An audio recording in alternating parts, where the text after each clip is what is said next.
Hi, in this chapter we're talking about Jacksonian democracy. We've talked in the past about how Thomas Jefferson brought an element of casual into the White House by wearing slippers and his favorite old tattered vest to meetings, and he invited people to dinners simply with simply scrawled invitations instead of something written by an official White House calligrapher. Andrew Jackson's presidency brought a different element to the White House, even more different than Jefferson's. And this was obvious on his inauguration day when crowds of rowdy attendees destroyed many furnishings in their partying. In Chapter 10, we're talking about Jacksonian democracy. Now, we've talked in the past about how Thomas Jefferson brought this element of casual into the White House by wearing slippers and his old favorite worn-out vest to meetings, and how he invited people to official White House dinners just by simply scrawling a note for an invitation instead of something written by an official White House calligrapher. Andrew Jackson's presidency was even more different than that. He brought this different element to the White House that was beyond casual. It was obvious on his inauguration day when crowds of rowdy people destroyed many furnishings during their partying. As we talk about the rise of democracy, I want to again point out, to remind us that our nation was founded as a republic. We are not a straight-up democratic government. We are a republic, which means we have representatives who represent their constituency, their people. So in the 1820s, Americans really started to embrace this idea of majority rule. And this brings about a new breed of politicians. They appealed to lower classes. These people were not elite, they were not learned, they weren't well educated, and they weren't from important people. Their families didn't have money or, didn't have any kind of fame that would have made them important. So basically, what was happening is that there was a majority, or there was a large contingency of American people who were not represented in government. And that's why the idea of democracy started coming about. So we have these people, again, not part of the elite class or not very well educated, that sort of thing, who are going, what about me? These people don't represent me. And so they started to demand a person like them in office. And that's where Andrew Jackson comes in. Andrew Jackson was this charismatic man. He was a fighter and a defender of American expansion. And most of these other people, the people who were not elite, kind of connected with him. They felt very similar, like they had the same goals in mind.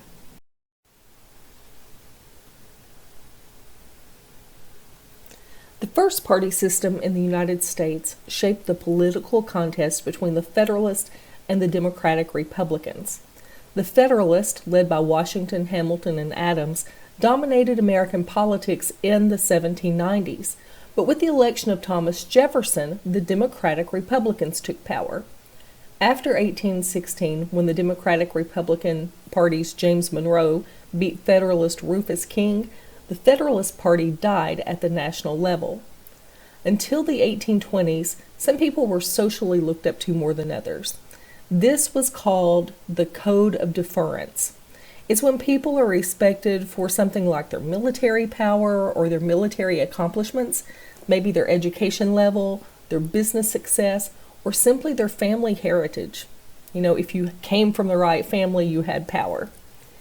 When the Federalists lost power, the idea of rule by the elite that required all voters to be landowners began to lose hold and opened up this idea of universal manhood suffrage. Now, I want to point out, remember, suffrage means right to vote. So we're talking about universal manhood right to vote. Still not exactly universal as the title suggests, universal as it applies to the right of all white males to vote, regardless of their social or economic status. So we're still not allowing other people to vote, just white males, but the idea of opening it up to everyone regardless of their social or economic status was a huge deal. So now the United States has opened up voting to more people than ever. Slavery is still part of life at this point, but there are actually some free blacks who own land. They were excluded from voting, even though they were landowners, as were women. And of course, Native Americans were not even seen as citizens, so they didn't have the right to vote either.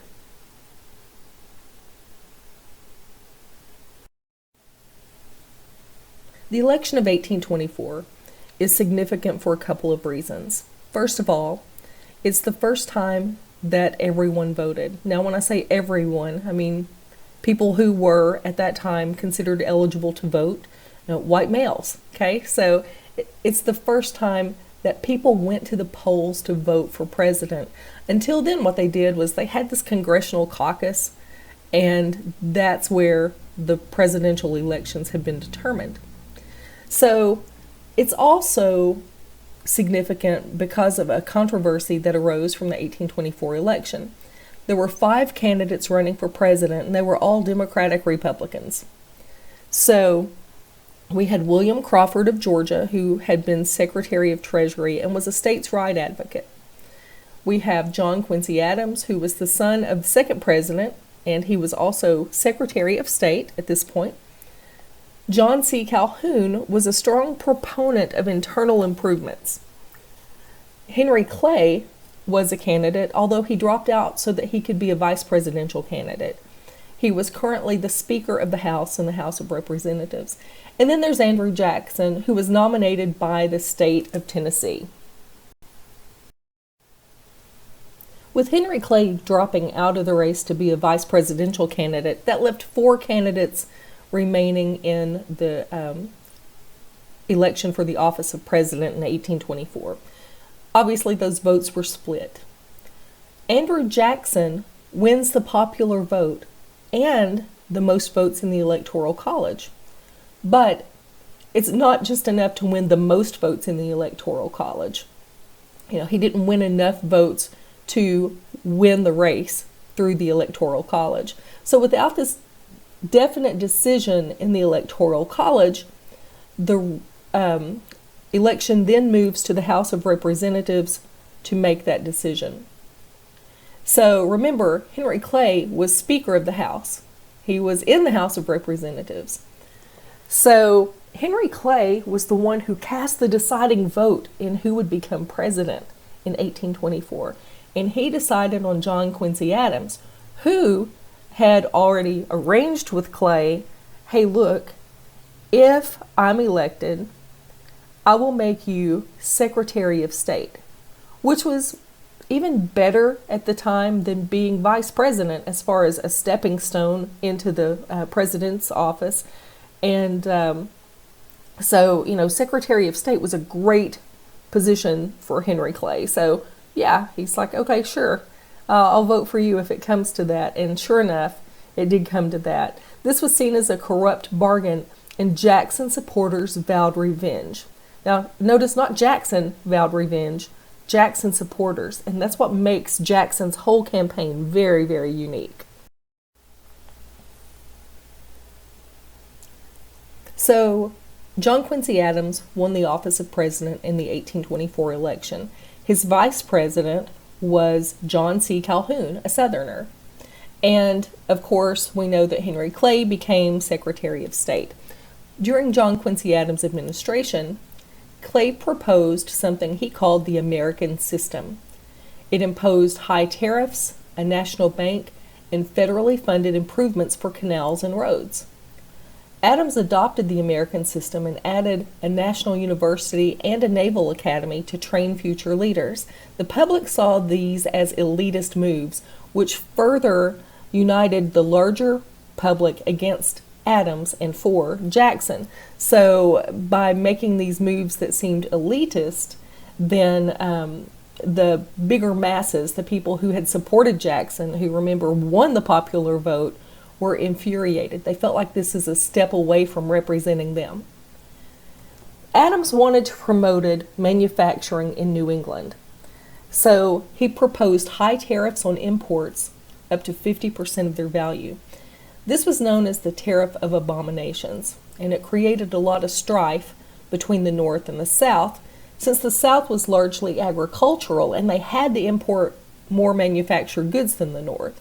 The tariff really hurt the South. The Tariff of Abominations made Southerners question the North's intentions. They also feared slavery might come under attack by the Northern majority in Congress. And as a Southerner, John C. Calhoun, who was vice president, was really angry about this Tariff of Abominations. So fast forward 4 years into the election of 1828. This pits Adams, who is now seen as an elitist, against Jackson, who has this pioneer image. And there was this slogan, Adams who can write, Jackson who can fight. So that really appealed to the masses, the people who were not elite, which was the majority of American people. The unique thing about Jackson's election during this time is that he didn't even campaign. You know, these days we see our presidential candidates on the campaign trail. Sometimes, a year or two before the election even begins. But Jackson did not campaign at all. His supporters did it for him. They held rallies and parades, and they started Hickory clubs because his nickname was Old Hickory. In November 1828, Jackson won 56% of the popular vote and 68% of the Electoral College, which made it the first win for the Democratic Party. And ironically, Federalist John Adams had been beaten by Thomas Jefferson's new party. So here we don't have Jackson as a Democratic Republican. We have Jackson as the Democratic Party. So at this point, our two-party system is the Democratic Party and the Democratic Republican Party. Ironically, it was John Quincy's dad who was beaten by Jefferson's new party. So a little bit of a new party experience for both of those Adams. So upon entering the office of president, Jackson began discovering scandal and fraud. He fired about half of the civil officers in the government, and then he picked their replacements. Now, that's called rotation in office, and it's not uncommon even today, especially in political offices in at-will states where someone can hire or can fire whoever they want and hire whomever they choose to replace them. So rotation in office is something that comes often in political settings. However, opponents argued that this was the spoils system, that the winner was actually rewarding his supporters with federal jobs, and they were not wrong. I mean, that's exactly what Jackson was doing. Now, was he doing it to get rid of scandal and fraud? He said he was. So, there's this scandal already about Jackson. Some of the appointees did not prove to be the best. So, he did award his supporters, and they didn't really do him any favors at that point when they didn't do their jobs well. One in New York stole over $1 million, and it showed that he discredited merit, education, and responsibility in his decisions, which didn't bode well for Jackson. In addition to the rotation in office scandal, there was also a scandal during Jackson's administration called the Petticoat Affair. So, sounds pretty crazy, but anyway, it's not what you think. It wasn't an affair between Jackson and another woman or anything like that. But here's what happened. Senator John Eaton of Tennessee often took a woman named Peggy to state dinners and White House events. Peggy O'Neill was the woman, and she was married to a naval officer named John Timberlake, and they had 3 kids together. The women of the elite D.C. circles, and even Jackson's niece, who was actually serving as First Lady, because Jackson was widowed at this time. So the official women of D.C. shunned Peggy O'Neill, and Jackson took up for her because his own wife had dealt with these scandalous rumors and stuff, because when they got married, she was a divorced woman. She had been divorced from someone else before she married Andrew Jackson. So he took up for Peggy O'Neill. Peggy O'Neill's husband committed suicide at some point. Then she married John Eaton very quickly. Martin Van Buren defended the Eatons and invited them to gatherings, and they kind of developed this close-knit group of informal advisors that they referred to as the kitchen cabinet. You know, we have the official cabinet of the president, but he called this the kitchen cabinet. So you remember the abomination tariff that we talked about that came about during John Quincy Adams' administration, the tariff of 1828, known as the abomination tariff.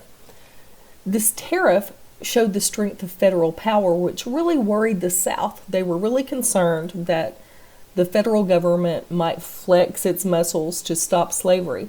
And we know that slavery had become an institution in the Southern economy. So the Southerners very worried about slavery.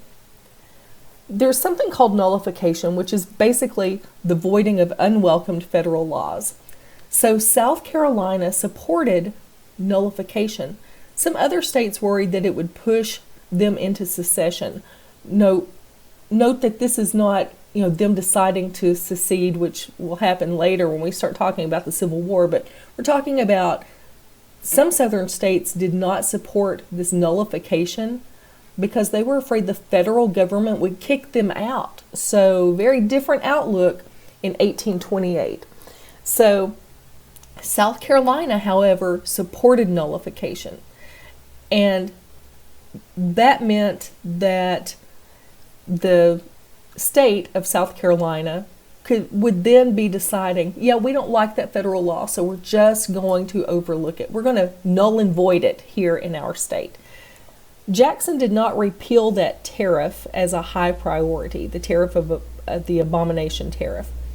Instead, he asked for the rate reduction, thinking that would kind of ease things a little bit. Let's not get rid of it. We got to keep the northern manufacturing happy, but let's make it less so we can at least help the Southerners a little bit. But for the South, it just wasn't enough.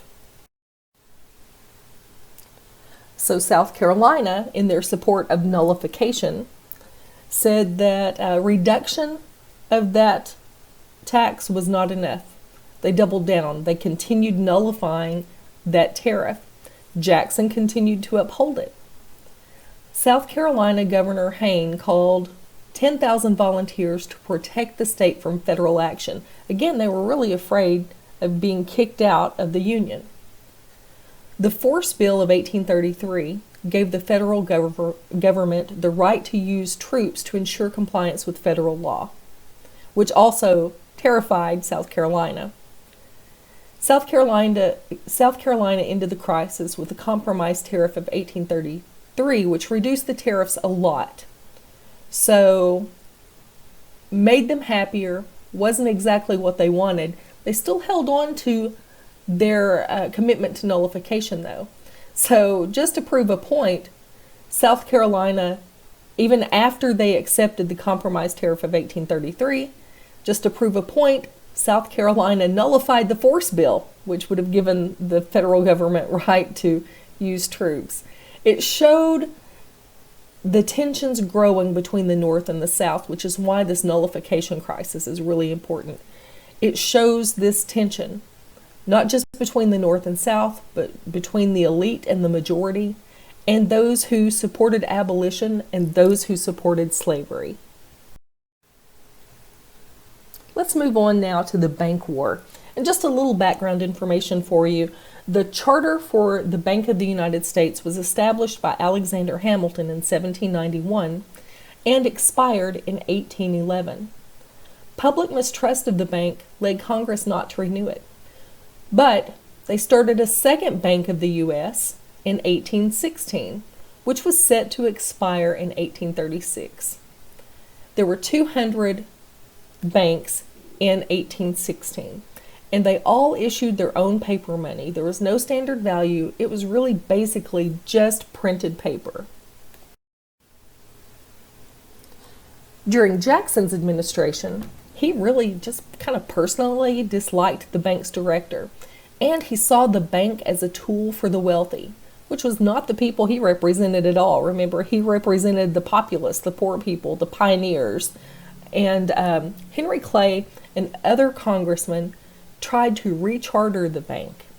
They tried to do this in 1832. Remember, it expires in 1836. So they want to try to push through this recharter before it expires so that they can continue it. Jackson vetoed that decision and dismantled the bank. So gave him a chance to get rid of it altogether, even though it wouldn't have expired until 1836.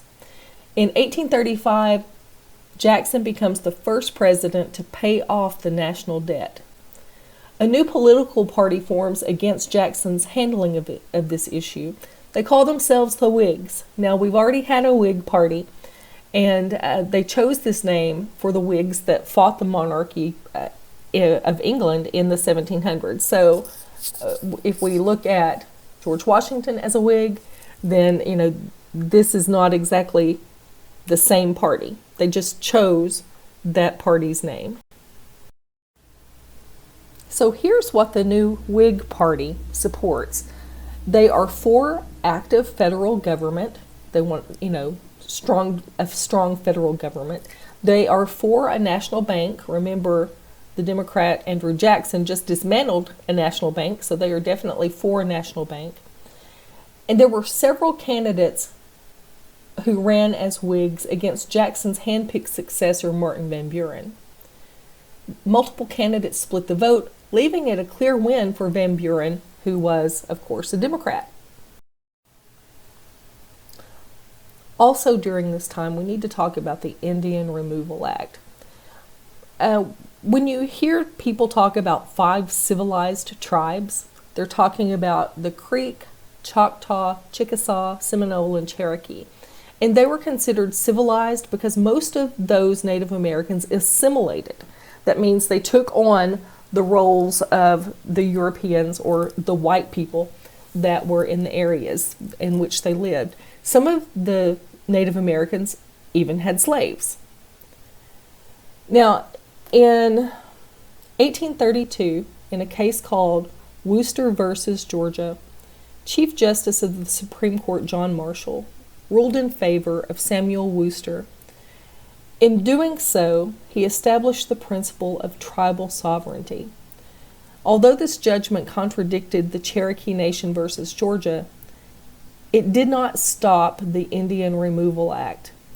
And, in our area, you can see signs up that have been put up by our state Department of Heritage marking the Trail of Tears, where Native Americans were forced to migrate, to other areas. So when we talk about the Indian Removal Act, we're talking about basically the laws that led to the Trail of Tears. Jumping ahead now to the election of 1840, we have a solid 2-party system at this point between the Democrats and the Whigs. The voter turnout increased with 2 parties. Remember, the Whigs were very much for a strong federal government. They wanted federal government involvement to accelerate economic growth. The Whigs tended to be wealthier. And the Whigs weren't just Northerners. They were Southern planters and urban Northerners. The Democrats wanted a smaller role of national government. They wanted more power to stay within the states. And they were known as the defenders of the common people against the elite. So you can start to see qualities develop that you may see today. However, it's still not at the point where we can say, the Whigs would have been the Republican Party of the day and the Democrats would have been the Democratic Party of the day. Things are still changing and evolving. So try to stay away from that and look at it just as it is in the context of the time period that we're talking about. And in the election of 1840, we have Whig William Henry Harrison taking on the Democratic incumbent Martin Van Buren. Now, William Henry Harrison wins the election, And one of the reasons that he wins is because he is very popular. Lots of people start going to his rallies. They're actually serving liquor at his rallies. Now get this, the liquor was made by the EC Booze Company, B-O-O-Z, and that's why today we call liquor booze, B-O-O-Z-E. Anyway, he held many rallies and blamed the Democrats for the failing economy, and it was an easy win for William Henry Harrison. That's where we'll stop in this chapter, and we'll pick up in chapter 11.